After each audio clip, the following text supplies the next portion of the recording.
When the mind breaks, it does not shatter loudly. It does not announce itself with drama or visible collapse.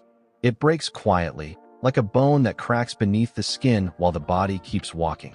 Carl Jung believed that this silent breaking is one of the most misunderstood phases of human life, because society teaches people to fear it, avoid it, or medicate it away, while the psyche itself sees it as a necessary descent.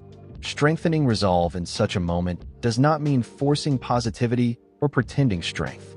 It means learning how to stand inside the ruins without running away from them. The story of a broken mind is not the story of weakness. It is the story of a psyche demanding transformation. A broken mind often begins with exhaustion, not failure. Jung observed that people do not collapse because they are incapable, but because they have lived too long wearing a false adaptation. The persona, the mask worn to survive expectations, slowly drains the inner core. When the mind breaks, it is often because the soul has been ignored for too long. Resolve, in this state, cannot be rebuilt using the same values that caused the break. Trying to be strong in the old way only deepens the fracture. True resolve begins when a person admits, without shame, that something inside them has reached its limit. At this stage, the instinctive reaction is to escape. The mind looks for distractions, addictions, relationships, beliefs, or constant stimulation to avoid the inner pain. Jung warned that avoidance weakens resolve further because it teaches the psyche that it cannot endure its own truth. Strength is not built by escape, it is built by containment. Containment means staying present with psychological pain without acting it out or suppressing it. This is where resolve is born, not as confidence, but as endurance. A broken mind feels chaotic. Thoughts turn against themselves. Memory becomes heavy.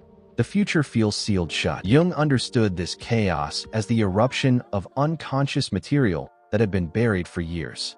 When repression collapses, the psyche floods consciousness with images, emotions, fears, and unresolved conflicts. Most people interpret this flood as madness. Jung interpreted it as meaning. Resolve begins when one stops asking, "How do I make this stop?" and starts asking, "What is trying to be seen?" Strengthening resolve requires a radical shift in attitude. Instead of identifying with the brokenness, one must become the observer of it. Jung called this the development of the observing ego. The observing ego does not judge, fix, or flee. It watches. When the mind says, "I am ruined," the observing ego says, "A part of me feels ruined." This subtle separation prevents total identification with despair. Resolve is not the absence of despair. It is the refusal to let despair define the whole self. One of the most painful aspects of a broken mind is the loss of meaning. Jung believed that neurosis is often the result of a life without meaning rather than a life with too much pain. When old goals collapse, the psyche demands a deeper purpose. Strengthening resolve, therefore, is not about returning to old ambitions, but discovering a more authentic direction. This discovery cannot be forced. It emerges slowly through listening to symbols, dreams, fantasies, and emotional reactions. Jung placed enormous importance on dreams during psychological breakdowns. He believed that when the conscious mind is broken, the unconscious takes over the role of guidance. Dreams during such periods are often vivid, disturbing, or repetitive.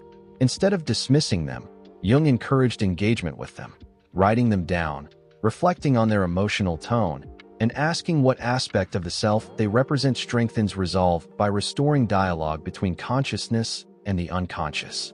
A person who listens to their inner world learns that they are not abandoned by their psyche. They are being guided through unfamiliar terrain. Another critical aspect of rebuilding resolve is accepting weakness without identifying with it. Modern culture equates strength with constant productivity, confidence, and emotional control. Jung rejected this. He believed that denying weakness creates a shadow material, which eventually erupts destructively. When the mind is broken, weakness becomes visible. Instead of resisting it, one must integrate it. Integration does not mean surrendering to helplessness. It means acknowledging limitations while still choosing conscious response. Resolve is not the absence of weakness, but the capacity to carry it without collapse. Jung's concept of the shadow is essential here.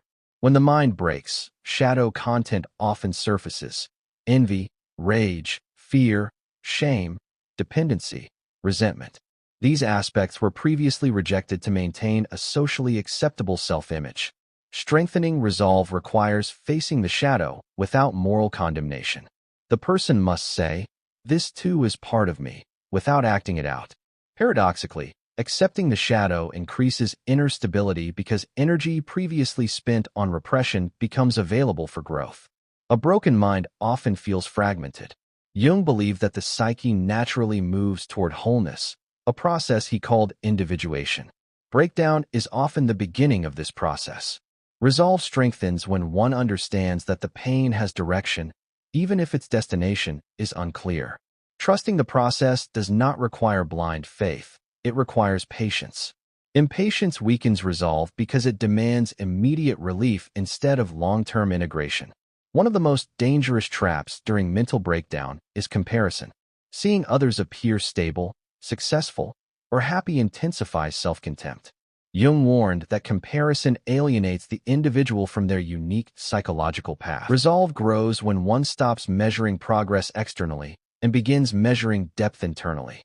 The question is no longer, "Am I functioning like others?" but, "Am I becoming more honest with myself?" This shift restores dignity even in suffering. Silence plays a crucial role in rebuilding resolve. Jung often withdrew from society during periods of inner crisis to listen to his psyche. Constant noise prevents integration. Silence allows buried material to surface in manageable forms. This does not mean isolation from humanity, but intentional reduction of external influence. In silence, one learns to distinguish between inner truth and conditioned fear. Resolve strengthens when a person trusts their inner authority again. Another Jungian insight is the importance of symbolic action. When the rational mind is broken, logic alone cannot restore stability. Symbolic acts, writing, drawing, walking, ritualized routines, communicate with the unconscious. These acts create structure without rigidity. For example, walking at the same time each day is not about discipline. It is about rhythm. Rhythm stabilizes the psyche when meaning is fractured. Resolve grows through small, repeated acts that signal commitment to life without demanding perfection. Jung emphasized that suffering becomes pathological only when it is meaningless. A broken mind becomes stronger when pain is consciously carried rather than unconsciously endured. This requires courage, not optimism. Courage is the willingness to stay present with pain without becoming it. Resolve is built each time one chooses awareness over numbness, honesty over denial, and patience over panic. Relationships also change during breakdown. Jung noted that when the inner world collapses, outer relationships often feel hollow or threatening. Strengthening resolve may require temporary emotional distance, not as rejection but as self-preservation. One must learn to be alone without feeling abandoned. Solitude becomes fertile ground for rebuilding inner structure. A person who can sit with themselves in brokenness develops unshakable resolve. Jung rejected the idea of returning to normal. He believed that breakdowns permanently alter consciousness. The goal is not restoration of the old self, but the emergence of a more integrated one. Resolve strengthens when one accepts that they cannot go back, only forward, even if the forward path is unclear. Acceptance reduces inner conflict and frees energy for transformation. Fear of the future is another hallmark of a broken mind. Jung taught that the psyche lives in the present, while anxiety lives in imagined futures. Strengthening resolve means anchoring awareness in the present moment, not through forced mindfulness, but through engagement with immediate reality. Simple tasks, sensory awareness, and embodied presence reconnect the mind with the body, grounding fragmented thoughts. One of Jung's most profound insights was that the psyche contains its own healing intelligence. When the ego surrenders control without collapsing, this intelligence begins to operate. Resolve grows when one trusts that they do not need to understand everything immediately. Understanding follows experience, not the other way around. Trying to intellectually solve emotional pain weakens resolve. Experiencing it consciously strengthens it. The broken mind often asks, "What is wrong with me?" Jung reframed this question as, "What is seeking expression through me?"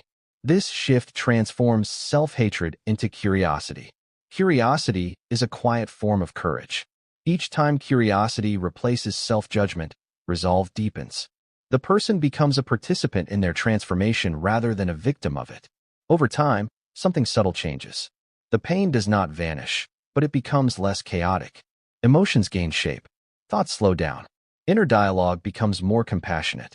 This is not recovery in the conventional sense. It is reorganization. Jung believed that the psyche reorganizes itself around a more authentic center once false structures collapse. Resolve becomes quieter but stronger, rooted in self-knowledge rather than ego image. Eventually, the broken mind begins to sense a new orientation. Values shift. What once mattered loses importance. What was ignored gains significance. This revaluation is not chosen. It happens organically. Strengthening resolve means allowing this shift without clinging to the past. Letting go of outdated identities feels like loss, but it is also liberation. Resolve is strengthened by the willingness to grieve what can no longer be. Jung believed that those who endure psychological breakdown consciously emerge with deeper compassion, wisdom, and resilience. Not because suffering ennobles automatically, but because conscious suffering expands awareness. Resolve forged in breakdown is not aggressive or loud. It is calm, grounded, and unshakable. It does not seek validation. It does not fear collapse, because it has already survived one. When the mind is broken, strength does not look like confidence. It looks like honesty. It looks like patience. It looks like staying alive emotionally when everything inside demands escape. Carl Jung understood that the broken mind is not the end of strength, but its beginning. Resolve born from this place is no longer dependent on external stability. It comes from having faced the inner abyss and discovered that consciousness can endure it. In the end, strengthening resolve is not about fixing the mind. It is about befriending it. The mind breaks when it has carried too much alone. Resolve grows when one stops fighting themselves and starts listening. This listening transforms chaos into meaning, pain into depth, and brokenness into the foundation of a stronger, more authentic self. Please like and share this video.